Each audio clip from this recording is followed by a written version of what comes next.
राधे राधे। राधे राधे महाराज जी। गुरुदेव, हम जैसे अधम जनों के लिए ये निर्णय व विवेक आपकी कृपा व संकेत के बिना संभव नहीं है कि एक गृहस्थ ये विवेक कैसे धारण करे कि पारिवारिक व सामाजिक दायित्वों में से कौन से धर्म रूप से अनिवार्य हैं और किन कर्तव्यों को साधना में बाधक जानकर त्याग देना चाहिए। हाँ, सबसे पहली बात है, साधना में बाधक परिवार का पोषण या समाज की सेवा नहीं है। साधना में बाधक पाप आचरण है। जैसे आप गृहस्थ हैं, आपके अंदर काम वेदना है, तो आपकी पत्नी है, लेकिन वही काम वेदना किसी पर नारी के लिए ये बाधक हो गई, ये आपके लिए पाप नाशक हो गया। आप गृहस्थ हैं, आपको धन कमाना है, धर्म युक्त अपने कर्तव्य का पालन, किसान है, व्यापारी हैं, जो भी हैं, आप अपने धर्म का पालन करते हैं। सबको पता है ये बेईमानी है और ये धर्म है, सबको पता है कि अब मैं बेईमानी कर रहा हूँ, अब मैं धर्म कर रहा हूँ। तो धन कमाना है, हमें धन चाहिए, गृहस्थ है, लेकिन धर्म युक्त आचरण से, पापाचरण से नहीं। तो साधना में पापाचरण, अधर्म का त्याग किया गया है, ना कि धर्म युक्त आचरणों का। अगर धन नहीं होगा तो हम अपने परिवार का पोषण नहीं कर पाएंगे, परिवार का पोषण नहीं कर पाएंगे तो भक्ति कैसे होगी। भाई, भजन के लिए भी तो हमारा कर्तव्य कर्म पूरा होना आवश्यक है। अगर कर्तव्य कर्म पूरा ना हुआ तो फिर भजन नहीं होगा। फिर ये भी बात समझ लो, अब घर में गए तो आवश्यकताओं की भरमार है और आप धन कमा नहीं रहे, माला लिए घूम रहे, तो न माला में मन लगेगा क्योंकि अशांति है सब जगह। तो खूब मेहनत से धर्म पूर्वक धन कमाओ, परिवार का पोषण करो, और जिन वासनाओं की पूर्ति से अपनी उपासना में बाधा नहीं लगती, धर्म पूर्वक अपनी वासनाओं की पूर्ति करो। गृहस्थ आश्रम में जो धर्म है वो ऐसे है।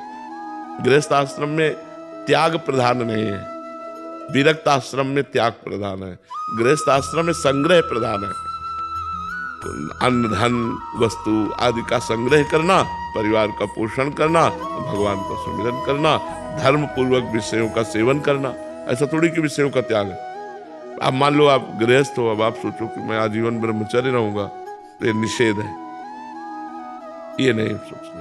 विरक्त के लिए आजीवन ब्रह्मचर्य है, गृहस्थ के लिए समय समय पर पत्नी से सहवास करना धर्म है, वो अधर्म नहीं है।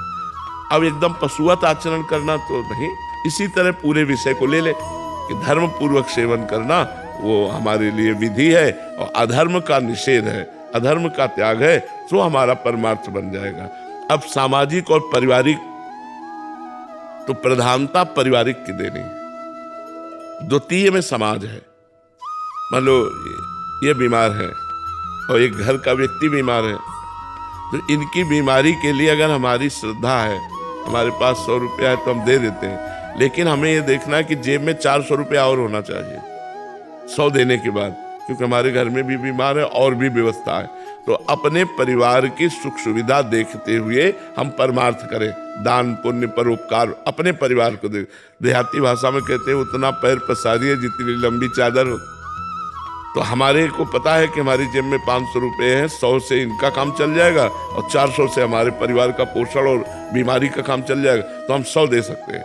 लेकिन और हम 100 नहीं निकाल पाएंगे क्योंकि हमारा परिवार भी है। तो हमें परिवार की प्राथमिकता रखते हुए परोपकार करना है। हाँ, कहीं ऐसी बात आ गई कि कोई भूखा है, तो आज हम भूखे रह सकते हैं, परिवार नहीं, आज हम भूखे रह सकते हैं, अपने हिस्से का भोजन आपको दे देंगे, आज हम उपवास कर लेंगे, हमारा परिवार पावे आप पाओ, हम उपवास कर लेते हैं। ऐसे विचार पूर्वक चला जाता है। संपूर्ण परिवार के सुख का समाज में समर्पण करना ये अधिकार नहीं, क्योंकि पत्नी है, पुत्र है, उनकी पढ़ाई लिखाई, उनके कार्य, ये चीजें ध्यान रखनी कि प्रधान कर्तव्य परिवार का पोषण और द्वितीय कर्तव्य परोपकार, द्वितीय कर्तव्य परोपकार। तो अपने परिवार का पोषण करते हुए परोपकार करना नहीं, ऐसे परोपकार में जिसमें पूरा परिवार छिन्न भिन्न हो जाए, परेशान हो जाए, ऐसा नहीं कहा गया। जिससे आपके परिवार का पोषण होता रहे और परोपकार भी होता रहे। ऐसा इसीलिए शास्त्रीय सिद्धांत में वर्णन है कि 100 में 10 रुपया, 100 में 10 रुपया धर्म पूर्वक कमाए हुए से आप परोपकार कर सकते हो। 90 रुपया आपको अपने परिवार उसका विभाजन करना है कि 90 में कुछ बैंक बैलेंस करना है, कुछ खर्चा करना है, कुछ परिवार के मनोरंजन में लगाना है, 10 रुपये धर्म में लगा सकते हो। उसे कहते हैं दशांश का त्याग। अपने धर्म से कमाए हुए 100 रुपये में से 10 रुपये आप धर्म में लगा सकते हो और 90 रुपये से अपने परिवार का पोषण कर सकते हो। महाराज जी, जैसे आपने ब्रह्मचर्य पे बताया कि ब्रह्मचर्य गृहस्थी में रहना चाहिए कि नहीं, जैसे अगर बच्चे हो गए हैं तो उसके बाद दोनों की राजी होनी चाहिए, दोनों की सहमति होनी चाहिए कि पत्नी भी सहमति दे दे कि हम आजीवन ब्रह्मचर्य रहेंगे और आप भी आजीवन ब्रह्मचर्य रहिए, तो फिर ब्रह्मचर्य रह सकते हैं। यदि पत्नी राजी नहीं है तो आपका राजीपना होना ठीक नहीं है, क्योंकि वो बेविचार करेगा तो आप भी पतित हो जाएंगे। आपकी अर्धांगिनी उसका सहयोग देना आपका कर्तव्य बनता है। यदि वो कामना से पीड़ित हो रही तो हमें उसकी कामना का उपाय करना चाहिए। वहाँ हम फिर ब्रह्मचर्य का गीत न गावें, क्योंकि गृहस्थ धर्म है ना। अब मान लो आप न कामना न पूर्ति करे, फिर वो इधर उधर धर्म विरुद्ध आचरण करे, तो हमारा दाहिना हाथ धर्म में चले, बायां हाथ अधर्म में चले तो क्या है?